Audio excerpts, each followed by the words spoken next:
People like to say kids say the darndest things, but they do some amazing stuff as well. Hi folks, it's Falcon, and today on gameranx, 10 little gamers who did incredible things.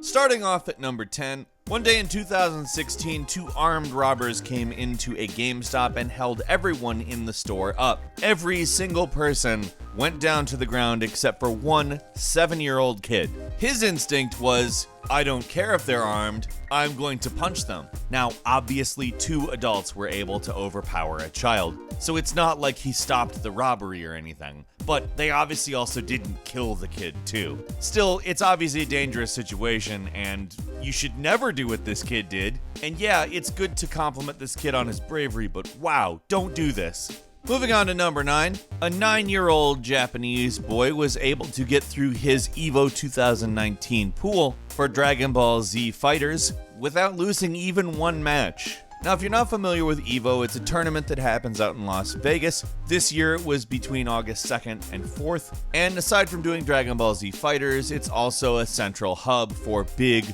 competition in Street Fighter V, Tekken 7, Mortal Kombat 11, Samurai Showdown, Soul Calibur, and of course, Super Smash Bros. So hey, that's pretty darn good for a 9-year-old kid. I mean, that's a serious tournament. There was over 9,000 people at Evo 2019, and they came from all over the world. You have to imagine there were hundreds of people playing Dragon Ball Z Fighters, and to do that well, even in a preliminary round, is pretty amazing. So hats off to 9-year-old Yoshi. You killed it, kid. Moving on to number 8, a 12-year-old child named Jackson Wood, a resident of Kentucky, was up at 3:30 a.m. playing video games, and you know no parent wants to hear that. Hey, you should be asleep, you have to get up. But I'll tell you what every parent wants to hear way less than that. Mom, Dad, get up, the house is on fire. So he smelled something that was awful. It was plastic burning. He said it smelled like Legos on fire, which I'm not gonna ask why the kid knows that. He possibly saved lives, so I'm not gonna be critical. Anyways, when he found the fire, it was not a big fire, and he tried to put it out on his own, but he wasn't able to, so instead he grabbed as many family members as he could, and they got out of the house. The family called the fire department, who was able to stop the fire from spreading beyond the dining areas, but it overall didn't destroy the house, and it easily could have. A big hats off has to go to this kid, who's gaming into the early wee hours. Makes me think perhaps it's not so bad that kids are up super late playing video games. Coming in at number 7, a little girl named Penny got a whole bunch of attention for playing Dark Souls 2 along with her father Lance. Now, this is obviously something everybody is like, wow, kid plays Dark Souls. But it was with her dad, and obviously it was a team effort. Well, not long later, Penny returned to play Portal 2 at age 3, and it's about as cute as you expect it to be. It's a kid playing a game and doing it pretty competently considering their age, and interacting with stuff like Wheatley and all of that humor and silliness. She's also really good and very clearly played Portal 1 before playing Portal 2, because she knows what's going on. Although to be fair, if you've already been through Dark Souls 2, Portal's probably a bit of a breeze. That being said, a puzzle-solving game is a different beast, and apparently she's already been through enough of it to understand it. Will she be the next big Tetris champ? Only time will tell. Moving on to number 6, a 5-year-old kid by the name of Christopher von Hassel found a security flaw in the Microsoft account screen back in 2014, which enabled him to log into his dad's Xbox One account and play all of his games. There was a backdoor in the password verification screen where you could enter in the wrong password and hit space a few times, and it would just grant you access to any account. Which, yikes! He and his dad reported the issue to Microsoft, and they fixed it as well as acknowledging it by naming him an official security researcher for Microsoft. They also gave him $50 cash for free games and a year-long subscription to Xbox Live, which sounds really cool until you think about exactly how big of a service this kid did by telling them. It's my opinion that this kid should have had his college paid for, because frankly, that's how people have their lives destroyed, honestly. You probably can't get credit card information through this path, but you probably could make a bunch of game purchases that would ruin somebody.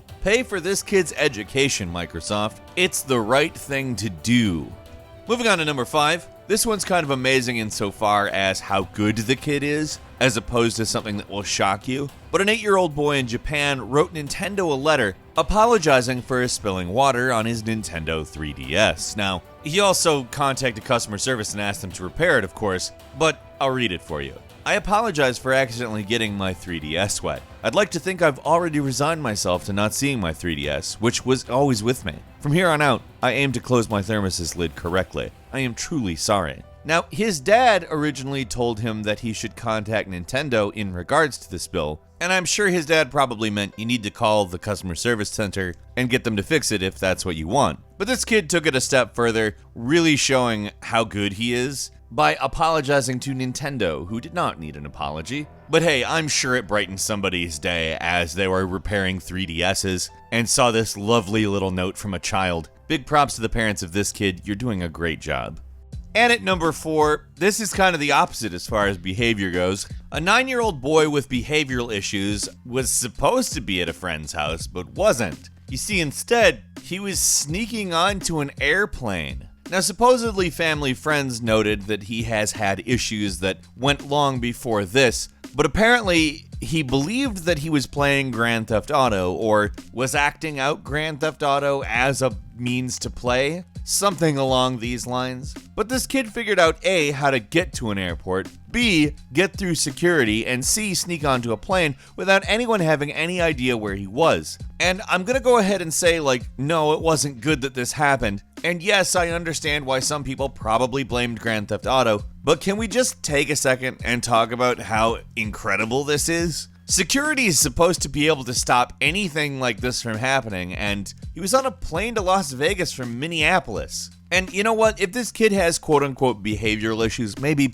pay a little bit closer attention, because he's apparently at international super spy level as far as espionage goes. So yeah, pay a little bit better attention, parents. Coming in at number 3, a 10-year-old kid by the name of Griffin Sanders was in his grandmother's car while she lost consciousness halfway through a sentence because she was suffering a heart attack. Now, this kid had played Mario Kart before, and the first thing he thought was, I'll get the car into somewhere where there won't be any traffic. We've actually talked about this story before, and in truth, it's pretty cool that a kid was able to be like, oh, this is kind of like a situation in a game, but I definitely don't need to do the thing that you do in a game. Instead, I need to do a thing that the skills I learned in the game will help me do, but it's actually nothing like the game. That's what we like to call critical thinking, and good on this kid for having the ability to do that. Basically, he saved not only himself, but also his grandmother and younger brother, because it's much harder to save somebody who's having a heart attack from a huge wreck than it is to save them when they're in a stopped car that's at the side of the road, ditch or no ditch. Like I said, we've talked about this before, and I end up thinking about this one from time to time when we're not doing videos that involve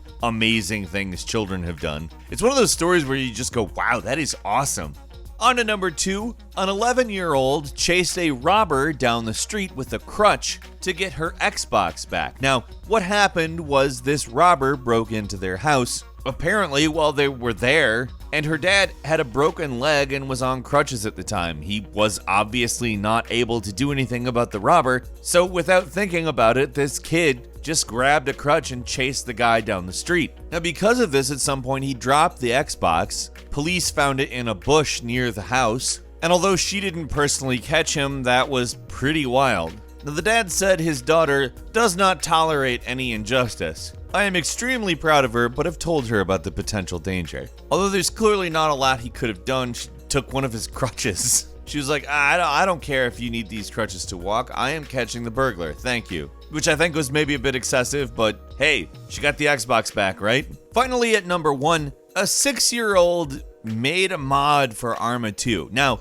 that comes with the caveat, it's not like an amazing mod or anything, he made a table. And that's not like shocking or anything, but a 6-year-old modding games is pretty awesome. Now, the kid not only did the modeling, but the textures, and pretty much did the whole process himself, of course with help from his dad, but the kid was the one at the keyboard the whole time. If you want to talk about putting your kids on a good path, do stuff like this with them. Not just because it's games oriented, but because that's spending time with them and helping them learn something. And no, nobody's gonna get the table and think that ARMA 2 is a different game. There's not like a post-Samael's table, which is what the mod is called, and also coincidentally, the kid's name. There's not a post-Samael's table era in ARMA 2, but it's still awesome. And a quick bonus for you, this one's not entirely video game related. However, an 11-year-old boy in Phoenix was stung by 400 bees, and he responded by powering up like Vegeta. We thought it was worth mentioning because that's awesome. You get stung by 400 bees and your response is to like scream and flex. Don't tell me that would be your response. That's awesome. Anyways, what did you do when you were a kid gaming? You probably beat a couple games, which is all I ever did, and do anything amazing playing video games. Leave us a comment, let us know what you think. If you like this video, please click like. If you're not subscribed, now's a great time to do so. We upload brand new videos every day of the week, and the best way to see them first is, of course, a subscription. So click subscribe, and don't forget to click the notification bell. As always, we thank you very much for watching this video. I'm Falcon. You can follow me on Twitter @FalconTheHero, and we'll see you next time right here on GameRanx.